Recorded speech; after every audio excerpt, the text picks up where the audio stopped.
My wife doesn't give a shit about me. My wife and I have been married for 9 years last month. I've felt for 8 of those like she doesn't care about me at all, and today I feel even more like that than ever. Last month was Mother's Day, our anniversary, and my wife's birthday. For Mother's Day, I got her a new Apple Watch and helped our then 22-month-old daughter make a Mother's Day card for her. For our anniversary I got her a new, moderately expensive leather purse and wallet from some small company she loves and had been wanting for a while. For her birthday, I convinced my mother to come to town for the weekend to babysit our daughter and got an overly expensive hotel one town over and tickets to a once-in-lifetime concert that I knew she would enjoy immensely, as well as dinner at a restaurant she's been talking about wanting to try since it opened last year. My mother wound up having to delay coming to town because a flight got cancelled, and didn't leave till the next day. So instead of us getting 2 nights in a hotel, I sent her to the hotel on Friday so she could get a night off of mommy duty on her birthday as planned, and the following day I met her there after my mom finally made it to town. None of these things were what I'd call cheap. Her birthday weekend wound up being $1,500 due to the concert tickets, hotel, and the restaurants we ate at. The Apple Watch was $500 and the purse wallet were around $400. None of those things are what we'd call cheap. But I love my wife and wanted to show my appreciation for her and what she means to me. All of these things are things she's asked for and wanted. None were wild guesses with no thought. All were wrapped or presented in a fun way. This morning was my birthday. I sadly got stuck at work today and tomorrow. For months I've been telling my wife I'd love a new chef's knife. She's been sitting next to me and asked me about some I've been looking at on my phone at times, and I've shown her. The prices of the knives I've been looking for have ranged from $70 to $200. None are astronomically expensive, definitely more expensive than what we have now, but none that are cheap obscene given the amount of years of use you'll get out of a chef's knife with a little bit of maintenance. Tomorrow is Father's Day. I didn't have to be at work till 10. I wasn't even allowed to sleep until 8 because my wife wouldn't go get our daughter. I do wake up and breakfast 7 days a week. I couldn't even get a single morning off. My nearly 2-year-old already spoiled my Father's Day gift. It's a cheap, custom travel cup with her face on it. I don't travel with drinks. When I'm in my car it's usually bottles with lids, at work it's just regular paper cups. Today my wife gave me my birthday present before I went to work. It's a phone case.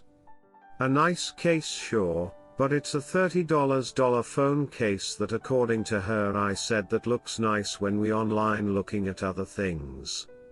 Neither of these were wrapped or any thought was given about the gift. She just handed it to me on her way out of town to go see her mom as an afterthought because she might not be home by the time I get off work. Now we could say that my wife is just a bad gift giver. I'll admit she's not great at it and that's forgivable. But she doesn't give a shit about me, and this is just another way she's shown I'm not important to her.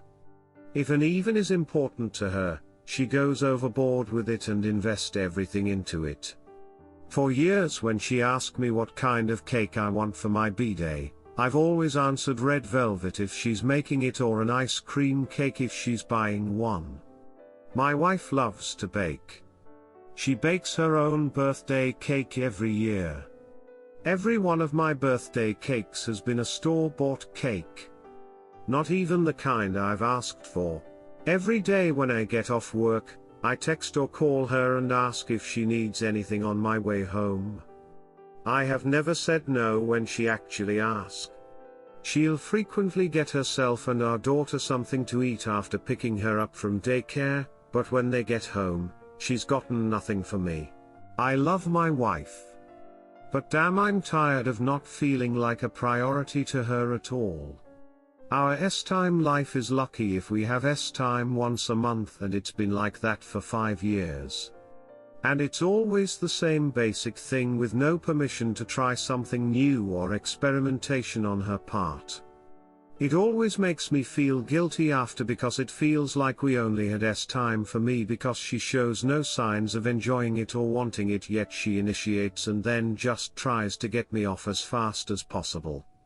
I feel like she doesn't care about me. I feel like she enjoys the perks of being married but wants to do the bare minimum to say she was doing her part. I know everyone is going to say divorce, but that's the last thing I want. She says she loves me, but I don't feel loved or valued, and I've communicated that, but nothing changes. What can I do to better communicate that and be heard? Redditor's reactions, story 2 after. Redditor 1, you guys need to see a marriage counselor quick before you blow up from resentment. Redditor follow-up, the resentment seems to have bubbled to the brim like balls that are ready to be emptied. Redditor 2, I have been in a similar situation. 2 books helped me out, When I Say No I Feel Guilty, and No More Mr. Nice Guy. Your best bet is to start making yourself into the best version of you and make yourself your highest priority after your daughter. Buy the really nice knife for yourself, find a group of friends to hang out with a few times a month, start working out. Redditor follow-up, can recommend this very highly. I took myself off to Europe for 6 weeks for the first time in my life of marriage of 43 years. Our kids are grown. I provided them with new houses, cars, etc. as first-time buyer, and we have 4 grandkids. I just got fed up waiting for some form of response and worked on me and what I really wanted in my life I have left. Which is, lots of fun, affection and surprise, travel, meeting people and enjoying life. I married early at 24 to a gifts and deeds woman, and sadly I am a touch and words person, and no. The two do not work together unless both are willing to adapt. I have adapted to her languages, but sadly she didn't for me. I have a good life and have a lot of women contacting me who are also touch and words language people, and it is wonderful in the essence of the love of S-Time. Redditor 3, my wife loves to bake. She bakes her own birthday cake every year. Every one of my birthday cakes has been a store-bought cake. Not even the kind I've asked for. Bro, I think she hates you. That is the most mental acid I have ever heard. Redditor follow-up, yeah, when I read that I thought marriage counseling couldn't sort that SHT out, he needs individual therapy. Maybe to figure out she's been abusing him. It could be a huge misunderstanding, but what are the odds? Story 2, my wife gave birth to a black baby that clearly isn't mine, and I'm divorcing her. But I'm worried about the relationship between my 2 kids and their new half-sister. A month ago, my wife gave birth to a black baby girl. We're both white, so she was forced to admit that the child was a result of a one-night stand last year. I've started divorce proceedings, although we're still living together for now. Between our 2 boys aged 2 and 4, I've had paternity tests for them and they came back positive. Her infant daughter and her having lost her job due to COVID, living together as amicably as possible until the divorce is settled, is an unfortunate necessity. Naturally I have no ill will towards the baby, and I've been disgusted by some of the comments I've heard from family members, friends, co-workers and others, all who seem to be fixated on the racial angle of this. As if the most salient part of this isn't that my wife cheated, but that she cheated with a black man and that the baby is black. What really worries me is that my 2 sons might pick up on these narratives. They're too young to really understand what's happening now, but I'm worried that as they grow to understand the situation that they might grow to resent their half-sister for breaking up their parents' marriage. And worse, that their resentment might express itself in a racist fashion, under the influence of the aforementioned racist narratives. Any thoughts on how I should try to influence my sons away from that perspective? It probably doesn't help that we live in a suburb with very few black people and their half-sister is really the only black person my children know. Redditor's reactions update after. Redditor 1, I'm no parent, but I think telling the boys to love their sister no matter what, would do the situation some good. Or at least, to keep that message consistent through their upbringing. Answer, thank you. I agree that consistent messaging is important, probably need to coordinate that with their mother as well. Redditor 2, Step 1, you need to consult a lawyer in your jurisdiction to ensure you don't accidentally establish paternity, if it's not too late. Redditor follow-up, listen to this. In most jurisdictions you will be the father of this child by default since you were married to the mother at birth, assuming she didn't go out of her way to put her ONS's name on the birth certificate. This means you will be on the hook for this child no matter how obviously she is not yours. Redditor 3, I'll tell you what my dad did and you can use the info as you will. He invited my little brother, who was not his child, along with me to stay during the weekend. My brother wasn't the product of infidelity or anything, he's just my half-brother. My stepdad's son? But I didn't know for a while because my dad brought him along to the museums, and the water parks, and the movies, etc. pretty much any time I was at his place. My little brother was 2, and he never complained. He loved my brother. So that's an option. You can have the baby come with your sons occasionally, make sure they're treating her okay, and be an example for his to treat their sister. Update, my wife gave birth to a biracial baby that clearly isn't mine, and I'm divorcing her. But I'm worried about the relationship between my 2 kids and their new half-sister. Unfortunately my last post was locked, but I received a lot of helpful PMs from people. I'm particularly thankful for those who've lived through a similar situation or have family and friends who've done so and sent me advice on how this affected them and how to navigate the situation. I'd also like to thank the hundreds of mouth-breathing bigots who spammed my inbox. The big takeaway for me was that if I'd need to lead by example here, not excluding her in any way because of her paternity so that she and my sons would see her as a full member of the family. Also that I need to be more active in confronting the bigoted and ignorant nonsense I've been hearing, and teach my sons to do the same to protect their sister. I've spoken to some of those responsible since and made clear my feelings on this, and that she is to be treated as a member family, and that if I ever find out that they've said things like that to my sons or their sister that they won't be allowed around us anymore. I've spoken to my wife about this, and we're more or less on the same page. She's been begging me to forgive her and not go through the divorce, but that's not going to happen. Even if I didn't consider the cheating unforgivable, I just don't feel any love for her anymore, other than a platonic affection for her as the mother of my children. My sons are handling this as well as can be expected. The 4-year-old doesn't fully understand, but is upset by the change in the household. Thankfully he's easily distracted. The 2-year-old is thankfully too young to comprehend what's going on, but has definitely picked up on how withdrawn his mother has become. They're both fascinated with their new little sister, so there's that silver lining. My wife Otto isn't in good shape at all. She was depressed even before the birth, and now with everything our divorce, her infidelity being revealed and the backlash from family and friends, PPD, and the exhaustion from raising an infant, she's barely functional. She's seeing a therapist, and I've been pressuring some of our family and friends to be supportive of her because even if they think she deserves it, her current state is making it harder for me and our children. It's become very obvious to me that even after the divorce is finalized, we're going to have to live together for a while longer. She's in no shape to be taking care of 3 kids without someone else around to support her, and I'm not willing to deprive her of her sons by seeking sole custody.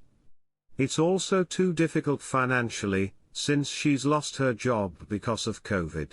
As for the baby girl, she's healthy and fairly easy by baby standards. Since I've been helping care for her, I've bonded with her and I've discussed the possibility of adopting her with my wife. She can't contact the father, as the only thing she knows about him is his first name. And given our co-parenting situation, it feels like adopting her as my daughter would be the best outcome for all involved. However, there's been a wrench thrown in that plan. It was brought to my attention that there may be a way of finding the baby's father, namely by having her DNA tested by Ancestry DNA.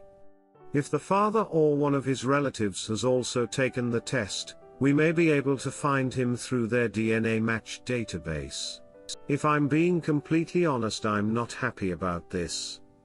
I've already started to think of the baby girl as my daughter, and having him in our lives would massively complicate the family dynamic. Plus we live in Seattle and she met him in Philadelphia, so God knows how they'd even make it work if he wanted to be the kid's father. However, I recognize that this is a selfish reaction. If we have a chance of finding her biological father, we owe it to her do so, if only so that she has access to her paternal medical history and so that she can have a relationship with him if and when she chooses to do so. I've read a few accounts by children raised by non-biological parents, and a common thread is their desire to meet their lost biological parent, so that's that. We've ordered an Ancestry DNA kit for her, and I guess we'll decide our next steps once we get the results back in a couple of months. Redditor's reactions, story 3 after. Redditor 1, the way you're dealing with this with a level head is commendable, and that child is very lucky to have you. Many people wouldn't respond how well you are, and you deserve a ton of credit for that. Your life was thrown upside down and you're still putting the baby's best interest first.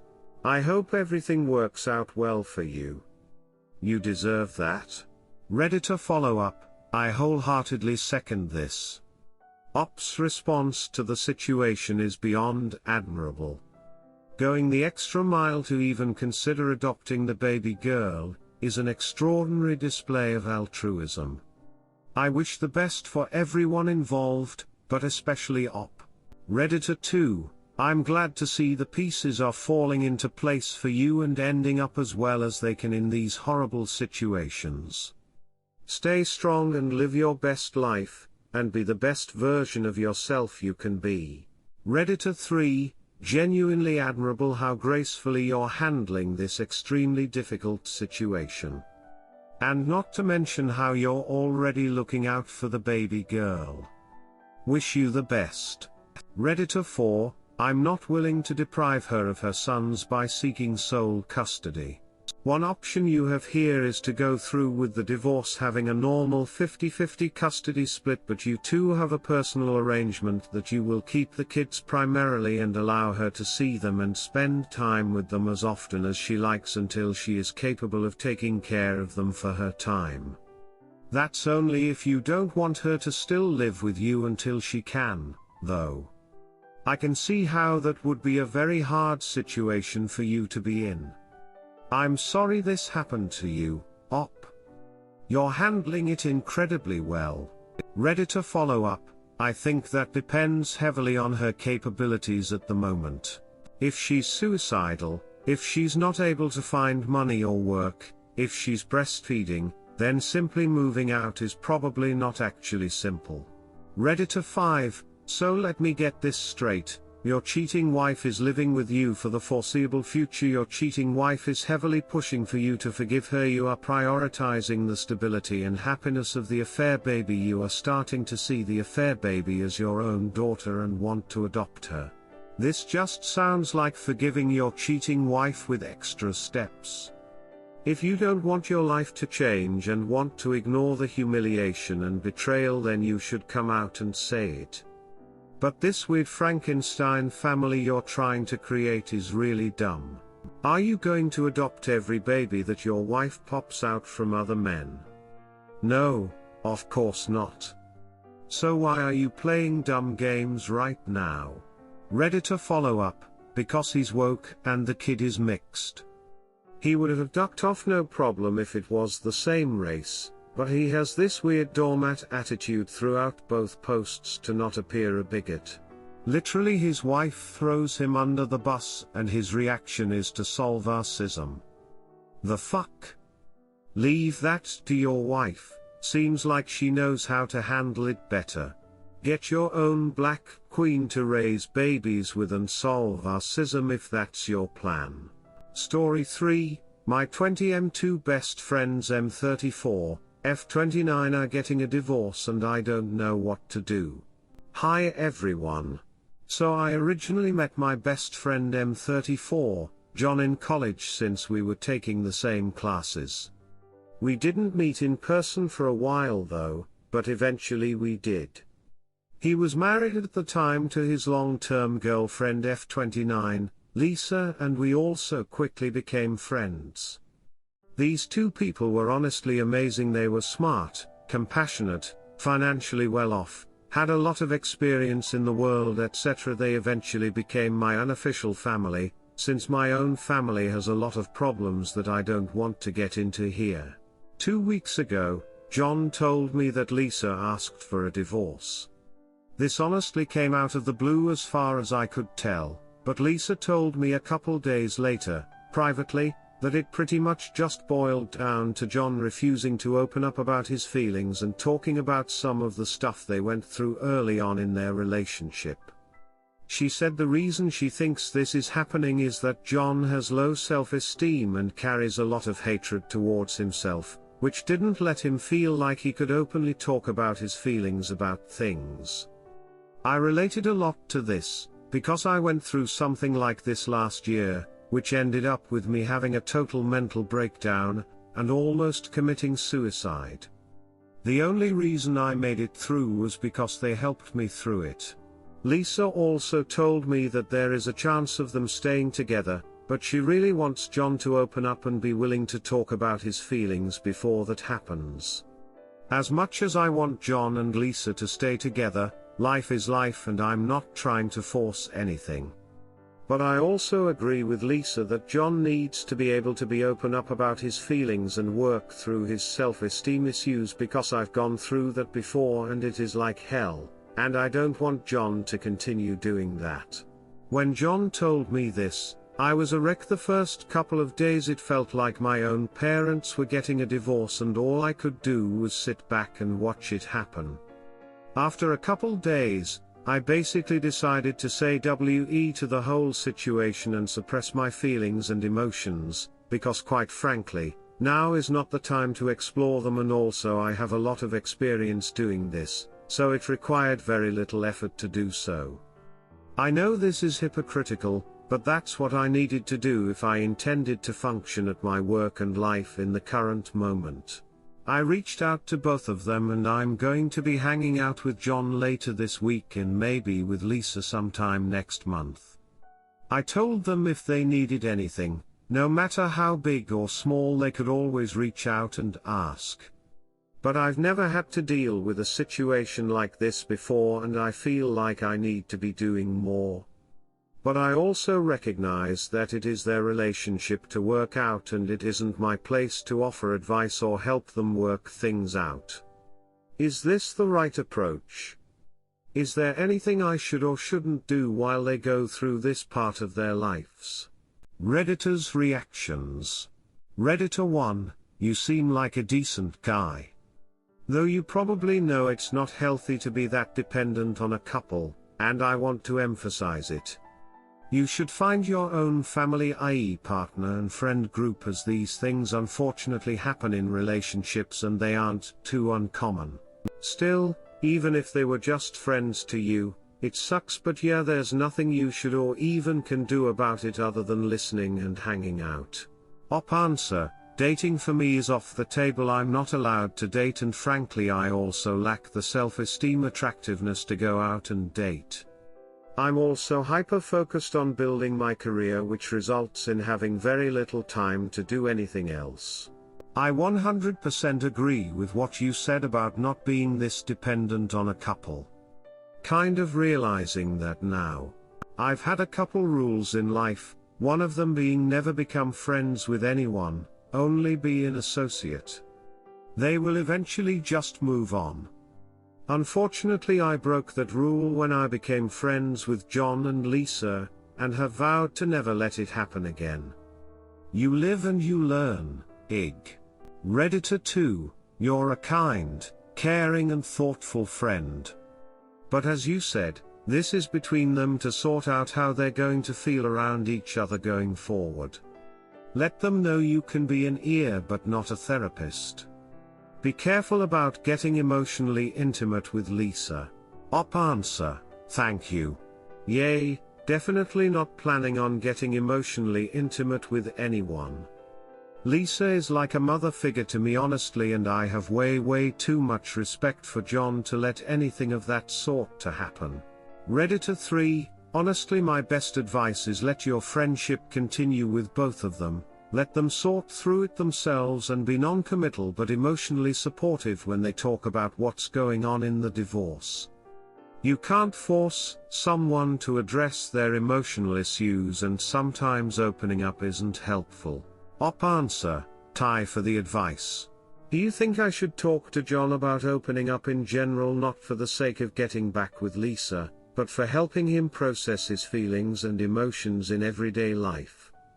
Or does that also come under the you can't force someone to address their emotional issues umbrella?